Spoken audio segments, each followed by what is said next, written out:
Mesdames et messieurs, bienvenue au lendemain du Conseil, en ce 8 mars. J'ai avec moi comme invité M. le maire. Bonjour. Salut Vincent, ça va bien? Première fois? Première fois, remplacer Lucie Veillette. Je vous rassure, elle se porte à merveille. Justement, son remplaçant pour aujourd'hui. Ça va bien aller. Oui. Donc, oui, on va commencer. Donc, séance du Conseil du 7 mars, lundi. On va parler tout d'abord d'une dérogation mineure de la maison Mikana. Ouais, ben généralement, on parle pas des dérogations mineures, mais là, il y a des cas comme ça là, que j'aime ça qu'on puisse expliquer. Là. Dans le cas de la maison Mikana, bon, on connaît la vocation de la maison. Eux, ils nous ont demandé là, de pouvoir avoir des palissades un peu plus grandes que le normal, question d'intimité. Alors, on a permis là, de monter jusqu'à 2,5 mètres. Bon, on sait qu'il y a une maison qui a été construite très, très proche. Alors, dans un cas spécifique comme celui-là, on a décidé de le permettre. On ne permettra pas aux autres nécessairement. Oui, non, c'est très comprenable, évidemment, pour la maison Mikana. Ensuite, on a une deuxième dérogation mineure pour le Canadian Tire concernant un immeuble et un enseigne. En fait, c'est assez simple. Là. Le Canadian Tire, eux, ont un petit agrandissement à faire. C'est un bâtiment là, accessoire. Ça, c'est correct. On a autorisé là, les dérogations. Par contre, ils voulaient aussi ajouter une enseigne lumineuse numérique sur un autre poteau. Étant donné qu'il dépassait le nombre d'enseignes réglementaires, on lui recommande, en fait, on refuse la dérogation et on leur recommande fortement d'utiliser déjà un poteau existant là, pour rajouter l'enseigne, un peu comme d'autres ont fait, là, entre autres, là, quand on passe devant Jiva. Là, oui, il y a une enseigne lumineuse, mais elle est en dessous de l'enseigne déjà existante. Parfait.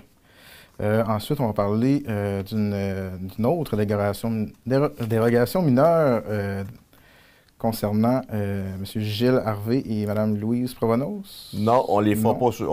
Ouais. Pardon, mon erreur. Oui, en fait, c'est parlant d'un... en fait, c'est simple, c'est que les dérogations mineures qu'on accepte, qui sont assez simples, qui passent au CCU, on les explique pas souvent parce que souvent, c'est des marges de recul, c'est une épaisseur de clapboard, des choses comme ça. Donc, on va pouvoir aller direct à 4,6. Oui, bien c'est ça. En fait, concernant un contrat de l'acquisition d'un véhicule pour le service d'incendie. Oui, bien, service d'incendie, on a du personnel supplémentaire. On a une personne là, depuis environ 1 an et demi là, qui est à temps plein. Et bon, ça nous permet de faire de la prévention, des visites de maison, puis tout ça. Alors, l'an dernier, on n'a pas acheté de véhicule pour le poste. On a vraiment loué des véhicules, puisqu'on s'est rendu compte avec une étude économique, c'était plus payant pour la ville d'avoir un propre véhicule. Alors, on a été en appel d'offres avec tous les vendeurs d'Amos, bien sûr, et c'est Hyundai qui nous a fait une proposition. Tout simplement, c'est un véhicule qui vaut 32 000 là, puis ça va bonifier notre flotte de véhicules pour la brigade de pompiers. Merveilleux. Ensuite, on va parler d'une acquisition et de l'installation d'un bâtiment préfabriqué pour le centre plein air. Bon, le centre plein air, c'est la plage municipale. Vous savez, on a un peu d'équipement à la plage, on a des moniteurs qui sont là. C'était leur aire de repos, l'ancien chalet. Chalet qui n'est plus parce qu'on l'a démoli. Alors, bon, ça faisait quand même quelques années qu'on savait qu'il était désuet et qu'il fallait l'enlever. On va refaire quelque chose de conforme et en même temps, on va venir agrandir un peu le chalet pour permettre d'accumuler le matériel du projet Anissibi.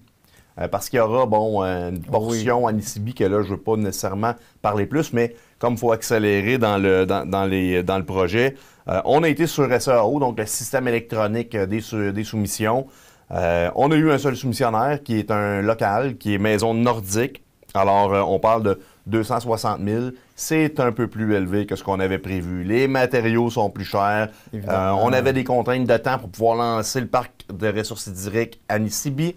Et en même temps, ben, on a besoin d'un aire de repos pour nos moniteurs. Alors, on espère que tout va pouvoir entrer dans les délais.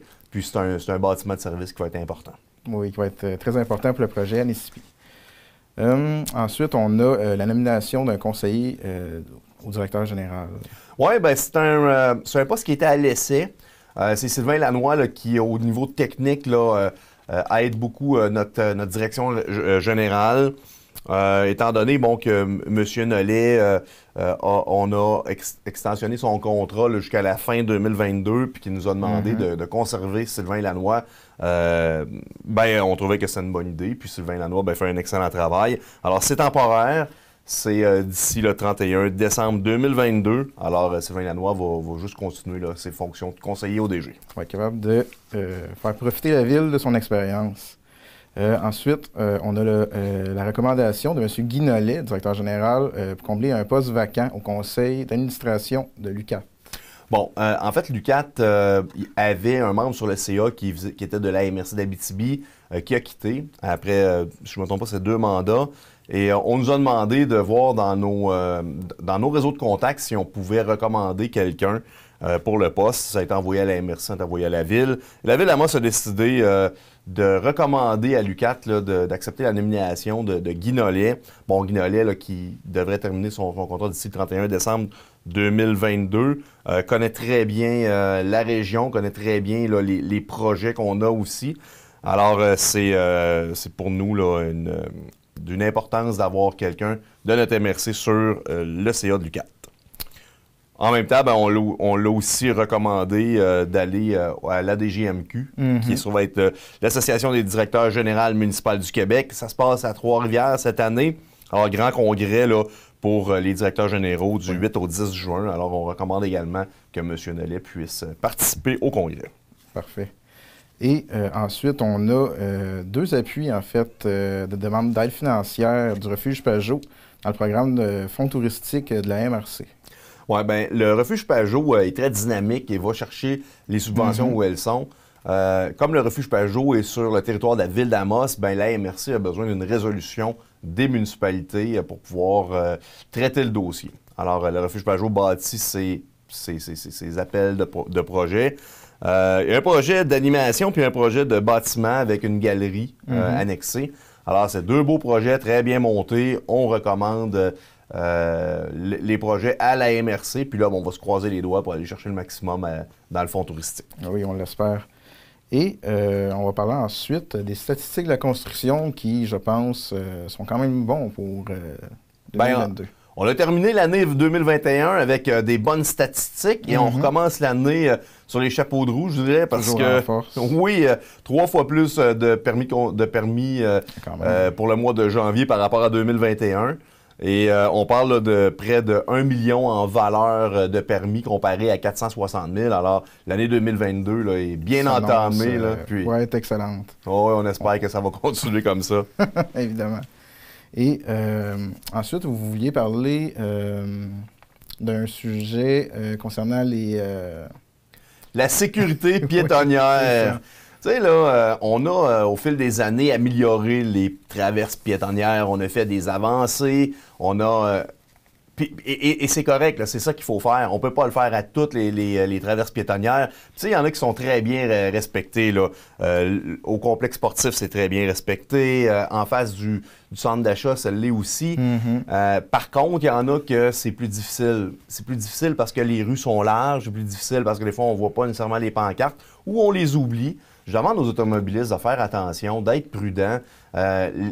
Une fois que la pancarte est là, quand le piéton a son pied dans la rue, c'est lui qui a priorité, le piéton. Alors, l'automobiliste doit s'arrêter. C'est une question de sécurité. C'est devant les écoles, devant le cégep, devant le cinéma. Soyez prudents, ralentissez, adaptez votre conduite hivernale. On a des conditions terribles cette année, de neige. Là, il va y avoir probablement de la pluie verglaçante. Ralentissez en ville. C'est une question de sécurité de nos citoyens. Oui, évidemment.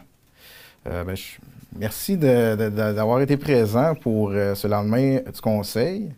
J'aimerais peut-être rappeler à Mesdames et Messieurs que l'Hôtel de Ville est réouvert au public. Toutefois, s'il vous plaît, prendre un rendez-vous pour éviter les listes d'attente. Ainsi, le 8 mars, nous sommes la journée des droits des femmes internationale et la Ville d'Amos tient à le souligner en vous invitant à écouter un podcast co-organisé par la Maison Mikana, le Centre des femmes ressources, ainsi que le CALAC Abitibi. Merci. Merci Vincent. Merci tout le monde. Merci.